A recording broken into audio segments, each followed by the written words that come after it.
Hola a todos. Hoy les traigo la parte 2 del iceberg de consolas que fracasaron. Antes de comenzar, como lo dije en la parte 1 al final del video, invitaré a un amigo y suscriptor, Captain Smash a hablar de la TurboGrafx 16, Nintendo 64DD, Atari Lynx y la 7800. Y yo hablaré de las demás consolas XD. Bueno, comencemos.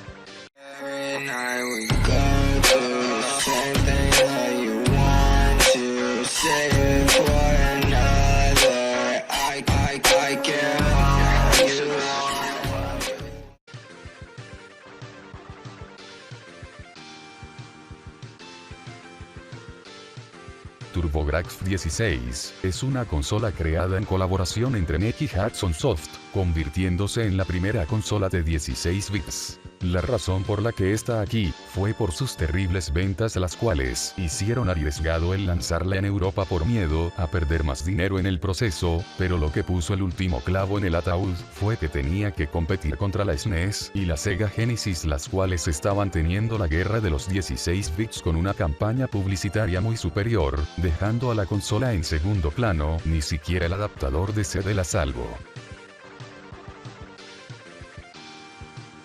Apple Pippin, o Bandai Pippin, fue una consola lanzada en 1995. La consola era algo parecida a la 3DO en diseño. Para empezar a hablar de su fracaso, la consola salió en una época oscura de la compañía Apple, debido a muy malas decisiones tomadas por su presidente en ese tiempo. Empezaron a meterse en otros mercados de productos, y aquí llegamos a Pippin. Colaboraron con Bandai para crear una versión especial para la consola. La consola que intentaba parecerse a las computadoras de Apple, lo que no fue muy atractivo para la gente en ese tiempo, que la veían como una computadora barata. Y la posibilidad de usar un teclado y conectarse a internet, algo parecido a la consola del último nivel que hablaré. Y con un costo de más de $600, y juegos muy malos y mediocres, que algunos eran educativos. Y encima no pudo competir con la PS1, que era más barata, y la recién llegada Nintendo 64. Fue descontinuada por orden de Steve Jobs en 1997. Nintendo 64DD es un periférico creado para la N64, la razón de su fracaso fue por los cansadores atrasos de la consola, y el tiempo en que salió, de manera que salió en diciembre de 1999, solo para ser retirada y relanzada en el 2000, de manera que tuvo una competencia muy superior. Además, el solo hecho de ser un periférico no ayudaba, pues la consola base debió haber sido un lector de CDS desde un inicio.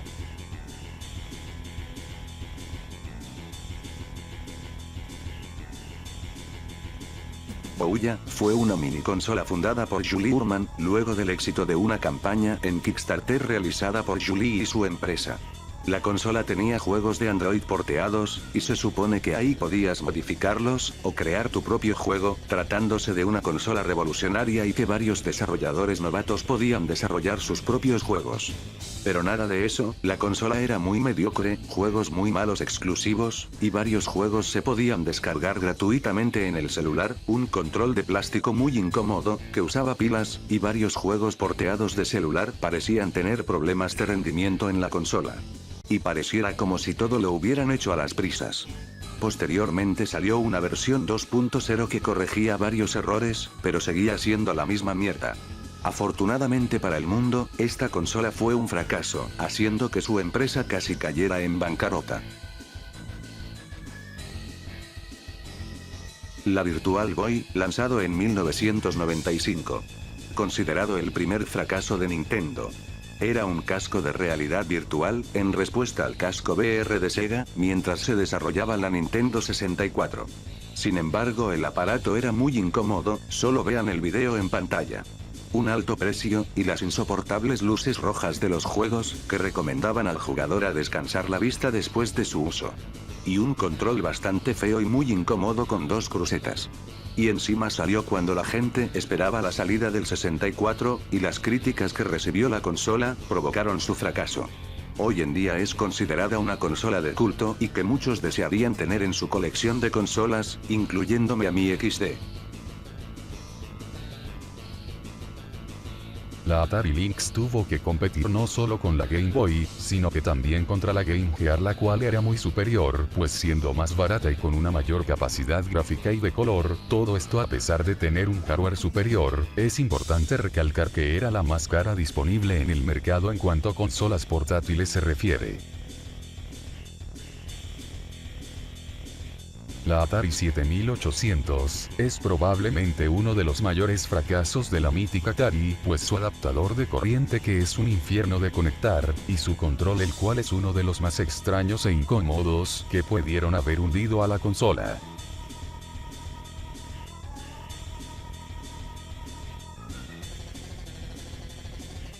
Y bueno, llegamos a la consola, que yo considero la peor de todas. Cibo, producida en Brasil por una compañía aliada con Sega llamada Tectoy, junto con la compañía Qualcomm. La consola fue lanzada en México y Brasil en el 2009. Esta decía ser la consola más potente, más o menos que la Wii. Y no solo era una consola para jugar videojuegos, sino que también se podía navegar en internet para realizar una tarea, mandar correos, o usar Facebook, o usar YouTube XD. Y se podía usar un teclado, algo que en mi opinión es incómodo, porque imagínense navegar en internet, pero solo con el teclado y no con un mouse. La consola traía 5 videojuegos, y 1 hora gratis de internet. Los juegos eran digitales, así que no había juegos en físico. Para comprar los juegos, se necesitaba unas tarjetas de créditos creadas por Cibo, llamados Cibo Créditos, que aparte de usarse en los juegos, también se podía usar para pagar más horas de internet. La galería de juegos era algo pobre, ya que incluían juegos third parties como los de Sega, Capcom, Podcast, Namco, y también se le tuvo fe a la consola en México, que fue anunciada varias veces en la tele, y colaborando con Nuevo Cartoon para sacar un juego exclusivo, y saliendo en familia con Chabelo. Sin embargo, ¿qué fue lo que ocasionó su fracaso? Para empezar, los creadores de la consola dijeron que esta merecía competir con las consolas de la 7ª generación, debido a su potencia y porque era muy barata, y estaba hecha para personas que no tuvieran acceso a internet, o acceso a un computador. Sin embargo, el precio era de 3,000 pesos, que cualquiera podía usar para comprar una computadora de segunda mano, o una PlayStation 2. Sus juegos eran muy malos, ya que algunos eran adaptaciones de juegos de celular, y otros que parecían ser sacados de juegos free. Encima varios juegos tenían gráficos espantosos y problemas en los FPS, algo parecido al WWE 2K18 de Switch, pero peor. Y más encima jugar con sus mandos tan incómodos y hechos de cartón. Sí, ahí tienen a la más potente de la 7ª generación. Y encima los de Cibo México se negaron a sacar juegos como el Resident Evil 4. Aquí tienen las razones. Plataforma familiar. Los juegos también son juegos familiares, no son juegos violentos. No nos interesa que tengamos juegos donde uno está matando zombies ni nada de eso. Son juegos para que toda la familia pueda jugar. Juegos casuales, juegos familiares, juegos donde el hermano mayor pueda jugar con su hermanito y que el padre de familia pueda tener toda la confianza de que los niños no están jugando juegos inapropiados. Sin comentarios. Encima su internet era una mierda, parecida a la de Internet Explorer. Por estos motivos, la consola fue un fracaso, y una de las peores estafas de todos los tiempos. En 2011, la consola fue descontinuada, junto con su servicio de internet y su tienda virtual, aunque los juegos descargados se podían seguir jugando, y fue sacada del mercado rápidamente, quedando en el olvido, y siendo revendida a precio muy elevado en internet. Y bueno amigos, esto ha sido todo.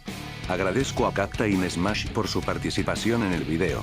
Su canal está en la descripción por si quieren visitarlo. Me gustaría que varios opinaran de mi iceberg en los comentarios, y me pueden decir si me equivoqué en alguna parte, o me faltó más información. También le mando un saludo a mis amigos Estrel, Gran Gastón 21, y Firlus Lemon, si es que están viendo este video XD. Antes de irme les invito a seguirme en mi cuenta de TikTok, donde subo clips de mis videos, y algún video relleno, y claro ahí mismo tengo un TikTok viral que fue muy polémico XD, solo vean los comentarios del mismo. Esto es algo magnífico. Nos vemos en la próxima, chao carajo.